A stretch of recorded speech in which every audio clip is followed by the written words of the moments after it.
Welcome to the Jones Life Stories, where ordinary lives ignite extraordinary change. Picture this: an elderly woman boards a flight, her heart full of love, only to face cold stares and indifference. But what no one expected was that her quiet courage would spark a global movement, awakening millions to the power of kindness. Today, we bring you the unforgettable story of Mrs. Alma Johnson, an 80-year-old woman whose small act of resilience on a fateful flight changed the world. What happened on that plane? How did one humble soul inspire a wave of compassion that swept across nations? Stay with us, because this is a story that will touch your heart and remind you that within each of us lies the power to create miracles. Don't forget to like, share, and subscribe to the Jones Life Stories to spread positivity and uncover the extraordinary impact of one woman's love. In the soft glow of an early spring morning in Montgomery, Alabama, sunlight streamed through the windows of a modest home, casting golden hues across a living room lined with memories. This was the sanctuary of Mrs. Alma Johnson, an 80-year-old woman who had lived there for over half a century. Family photos adorned the walls, each frame a chapter in a life of love and sacrifice. A black-and-white photograph stood out. A young Alma, standing before a classroom, her eyes blazing with conviction as children of color gazed at her, their faces alight with hope she had carefully nurtured. Beside it hung a faded color photo capturing the day her son, Anthony Rivers, graduated from college.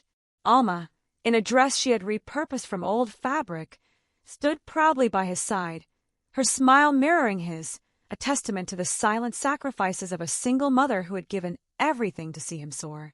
Alma stood by her worn armchair, her trembling hands smoothing a delicate silk scarf she had embroidered for her granddaughter, now studying in Paris. Each stitch wove a story of Alabama wildflowers from her youth, of rivers winding through life's trials, of a love that endured despite hardship. "It's been so long since I've gone anywhere," she murmured, her voice a mix of apprehension and excitement. "I hope I won't be a burden to the kids." Memories flooded her mind.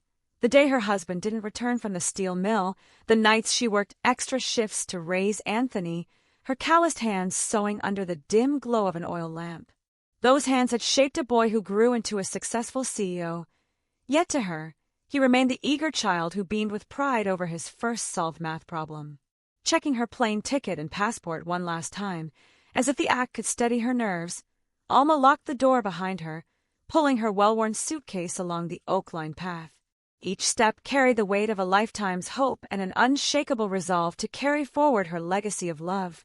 At the Montgomery airport, Alma felt small amidst the rush of travelers. Loudspeakers blared flight information, and the clatter of suitcase wheels created a chaotic symphony that deepened her unease. Her hands fumbled with her crumpled ticket, her eyes scanning it repeatedly for reassurance. The silk scarf, tucked carefully in her handbag, was her anchor, a symbol of love and the dreams she had never chased. As she ascended the metal stairs to the airplane cabin, each creak amplified her anxiety. "Can she go any faster?" a young man muttered behind her, his voice sharp and impatient. Alma's heart sank, her grip tightening on the railing. "They should let old people board first," another voice chimed, laced with mockery. The words pierced her, but she pressed on, whispering to herself, "It'll be okay." At the cabin door, flight attendant Laura Spencer greeted her with a cold, rehearsed smile. "Hello, do you need something?" Laura asked, her tone detached, her eyes like steel. Alma's voice was barely audible. "I need to stow my bag." The overhead compartment loomed out of reach, and Laura made no move to help. "Other passengers are waiting," she said stiffly, her words cutting. Struggling, Alma lifted the suitcase, her frail hands trembling with effort. But the weight was too much. It slipped, crashing to the floor with a thud that silenced the cabin. "Watch what you're doing," an irritated woman exclaimed. A kind, middle-aged man nearby lifted the bag into the compartment, offering a polite smile tinged with pity. "Thank you," Alma murmured, her face burning with shame as she shuffled to her seat. Laura's smirk and the murmurs of disapproval, so troublesome, she couldn't even lift her own bag, cut deeper than the fall. Seated by the window, Alma clutched her handbag, her fingers brushing the silk scarf. The clouds outside offered a fleeting escape from the judgmental stares, but the weight of humiliation lingered. I've caused them trouble, she thought, her chest tightening. Memories of her youth surged forth. She was back in Montgomery, standing before her classroom, facing prejudice yet nurturing hope in her students. She recalled the 1950s, teaching in a decrepit school with broken desks and outdated textbooks, while across the street, a pristine school for white children boasted sprawling playgrounds. A little girl, Daisy, had once asked, "Miss Alma, why don't we have a playground like theirs?" Alma had smiled gently, hiding the ache in her heart. "One day, Daisy, things will be fairer. For now, let's make the best of what we have." Now, decades later, the same disdainful gazes followed her on this flight. "Does it ever stop?" she wondered, her vision blurring with unshed tears. The clouds drifted by, a reminder of the journey ahead, but the whispers of scorn clung to her like shadows. The hum of the engines was a lonely drone, but a gentle voice broke through. "I noticed you've been holding that bag tightly," said Ming, a young passenger with long black hair and a warm smile that seemed to brighten the dim cabin. "It must be something special." Alma hesitated, then smiled faintly, her first since boarding. "It's a gift from my granddaughter in Paris. She's a very special girl." Ming leaned forward, her eyes kind and curious. "Tell me more about her." For the first time, Alma exhaled, the tension easing as she spoke of her granddaughter's dreams of seeing the world. Ming's genuine interest was a breeze clearing the fog in Alma's heart. Their conversation deepened, and Ming shared her own dream of opening an art gallery, a place to celebrate life's simple beauty. "Dreams are precious," Alma said, her voice carrying the wisdom of her years. "Don't let anyone hold you back." Ming's kindness was a lifeline, and when she noticed Alma's suitcase teetering in the overhead compartment, she swiftly secured it. "There, that's safer now," she said, her smile radiant. Alma's gratitude was quiet but profound, a small door opening to warmth amid unfamiliar faces. But the calm was short-lived. Alma pressed the call button, her throat parched from the dry cabin air. Laura appeared at the end of the aisle, her brows knitted in irritation. "May I have some water, please?" Alma asked softly, her voice trembling. "I'll get to you in a moment," Laura replied curtly, but she didn't return. Instead, she chatted with another flight attendant, their laughter tinged with mockery as they glanced at Alma. Alma's chest tightened, her breaths growing shallow. She pressed the call button again, panic rising. Laura's frown deepened. "It's her again," she muttered to her colleague, her voice dripping with disdain. When she finally reached Alma, her tone was cold. "What do you need?" "Alma, am not feeling well. I need water or help." Laura sighed audibly. "I'll see if I can find some water," she said, but her slow steps betrayed her indifference. Passengers began to notice. "She doesn't look well," a middle-aged woman whispered across the aisle. A young man 2 rows away pulled out his phone, recording Laura's sluggish movements, his voice low with anger. "She doesn't even care." Ming sprang into action, standing in the aisle. "We need assistance here. She's not well." The cabin buzzed with murmurs of outrage. "This is unacceptable," the man with the phone said, his voice rising. "An elderly woman in distress, and they treat her like this?" The tension escalated, a storm brewing in the confined space. The atmosphere shifted when Jack, an elderly veteran with a weather jacket, rose to his feet. "We will not tolerate this kind of disrespect," he declared, his voice low but resonant with righteous anger. Others joined in. "She needs help now, and we need an apology," a woman demanded, her tone firm. Ming added, "This isn't just about one passenger, it's about how we treat each other. We won't sit silently." Laura froze mid-step, her face flushed crimson. Her lips pressed into a thin line as she struggled to maintain composure under the scorching glares of the passengers. After a long, tense pause, she approached Alma. "I'm sorry if I made you feel uncomfortable," she said, her voice low and dry, devoid of sincerity. Alma lifted her head, her eyes a mix of disbelief and disappointment. "You don't need to apologize if you don't mean it," she said softly, her voice carrying an unmistakable undertone of hurt. Ming squeezed Alma's shoulder. "This apology isn't enough. We expect respect." Jack nodded. "An apology should come with action. If you're not willing to do that, we won't stay silent." The young man with the phone pressed upload, his expression resolute. It's done. Everyone needs to know. Passengers shared the video, tagging the airline. We can't let this indifference continue, a woman said, nodding in agreement. The video spread rapidly across social media, igniting a digital storm of outrage. Hashtags like #JusticeForAlma trended, and comments poured in. Unbelievable that an airline would allow this. This is about all of us who've been ignored. Alma sat quietly, her hands clutching her handbag, the silk scarf within a reminder of her purpose. For the first time, she felt a flicker of hope. She was no longer alone. The clouds outside drifted by, but inside, a light began to shine, dispelling the shadows of disdain. As the plane landed, Anthony Rivers waited at the arrival gate, his heart pounding. He had seen the viral video, and fury mixed with worry consumed him.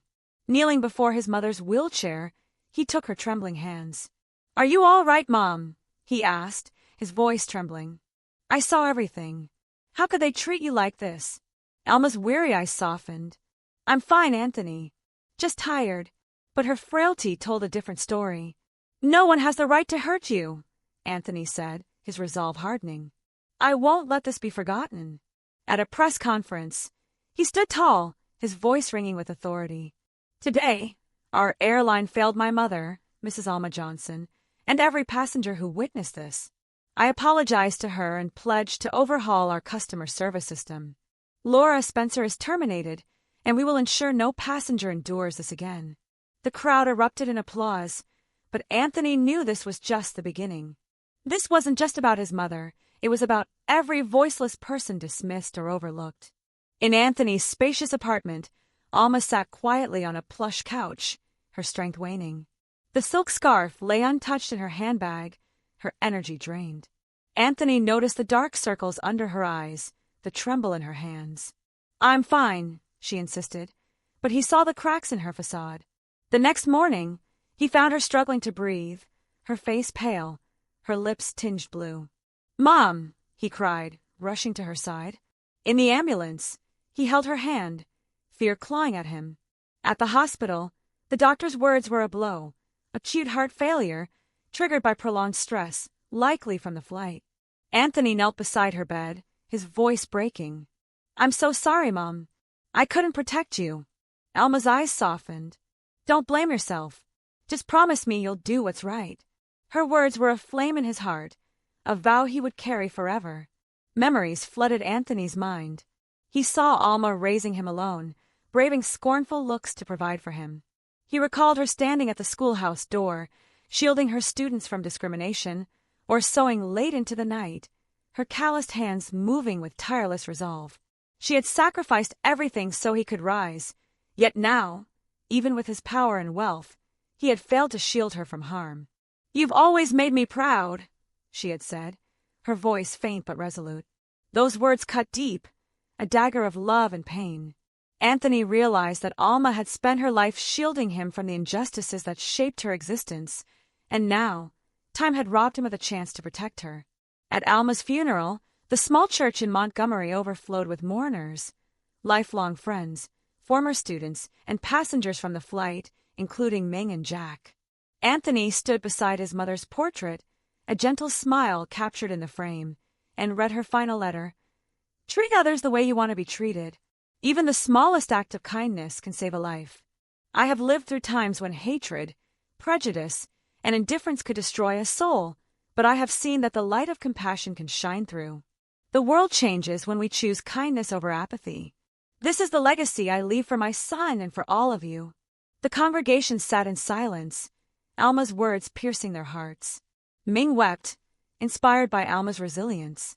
Jack nodded solemnly, vowing to act with kindness. At the back, Laura stood, her face streaked with tears, her shame raw but her resolve flickering. "I will change," she whispered, a quiet plea for redemption. Alma's story spread like wildfire, her letter shared millions of times under #JusticeForAlma.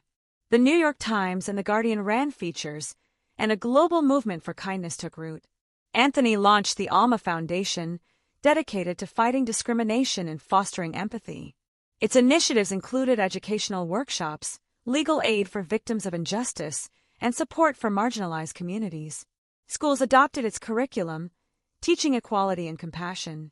In Chicago, a high school student declared, "We don't just need to accept differences, we need to love one another for them." In South Africa, programs on racial discrimination integrated Alma's story as a testament to courage. In Paris, a conference titled, "Kindness Can Change the World," drew thousands, inspired by her message. A global media campaign, #BeKindLikeAlma, encouraged small acts of kindness, garnering millions of shares.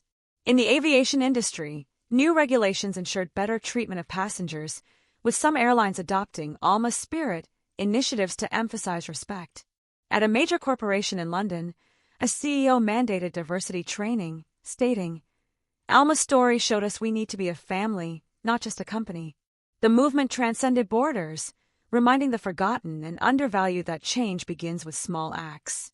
At an international press conference in Geneva, a representative declared, "This isn't just about suffering, it's about hope." Alma's legacy shows that every act of kindness can lead to monumental change. At the newly renovated Montgomery International Airport, a bronze statue of Alma Johnson stood in the plaza, gleaming atop a marble pedestal.